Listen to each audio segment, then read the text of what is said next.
Bonsoir. Le 1er avril, une date mémorable pour le secteur du service à domicile. Un poisson d'avril qui n'en est pas un laisse un goût amer pour tous les salariés du secteur lucratif qui n'êtes pas destinataires de cette petite avancée. Effectivement, Madame Brigitte Bourguignon a annoncé l'agrément prochain de l'avenant 43 à la convention collective de la branche de l'aide, de l'accompagnement des soins et des services à domicile, la BAD. Dans un communiqué, la ministre déléguée chargée de l'autonomie évoque une augmentation salariale historique à hauteur de 13 à 15% pour le 1er octobre. Reste à connaître le moyen de financement. L'État mettra 150 millions, il est demandé aux départements la même enveloppe, une inégalité s'annonce selon les moyens des départements, comme vécu avec la prime Covid-19.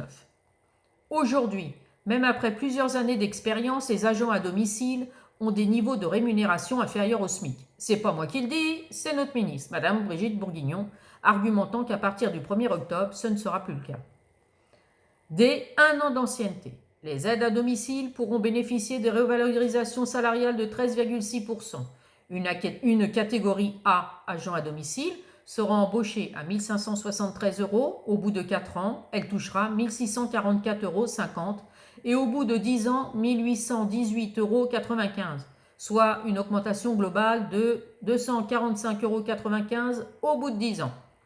Alors, j'ai trouvé intéressant de comparer avec une catégorie H, directrice ou directeur de service, qui sera embauchée à 3 976,50 euros. Au bout d'un an, elle touchera 4 284,50 euros. Au bout de 4 ans, 4 433 euros. Et au bout de 10 ans, 4 861,79 euros, soit une augmentation globale de 885,29 euros au bout de 10 ans. Ça laisse rêveur, hein. Alors, nous avons bien compris pourquoi tant de batailles des syndicats de fédérations d'employeurs, si ce n'est que les hiérarchies se servent en premier. Charité bien ordonnée commence par soi-même. Vous n'allez tout de même pas croire que Robin des Bois avait refait surface. N'oublions pas le particulier employeur et le secteur lucratif qui compte environ le même nombre d'aides à domicile et qui n'est pas concerné. L'associatif lance un appel à l'embauche en mettant en avant cet avenant de chantage à la rémunération de 33,50 euros, en plus qui augmentera avec le temps si vous êtes fidèle à votre employeur. Alors quand on sait que les salariés ne restent pas plus d'un an, usés par leurs conditions de travail. Par contre, la place étant bonne, les catégories H y font leur carrière, quelle aubaine pour eux, si c'est pas du calculé, je ne m'y connais pas. Robin des Bois et Zorro, une bien belle histoire irréaliste, mais où sont-ils?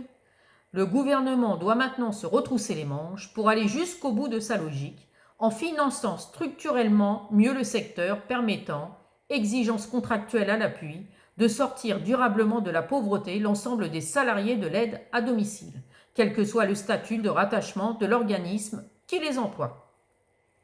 Le problème de la désertification du secteur à domicile ne sera pas résolu juste par une petite augmentation de salaire et en mettant en concurrence l'associatif et le lucratif. Le mal est bien plus profond.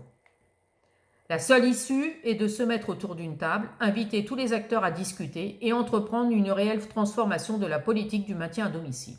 Je me propose, en tant que présidente de l'association APMD, à représenter le côté salarié et exposer tous les dysfonctionnements de cette profession en toute liberté. Pour avoir un peu plus de poids, je vous invite à nous rejoindre nombreux à l'association APMD. N'hésitez pas à vous abonner à ma page Facebook ou sur mon profil. Je vous remercie, à bientôt, au revoir.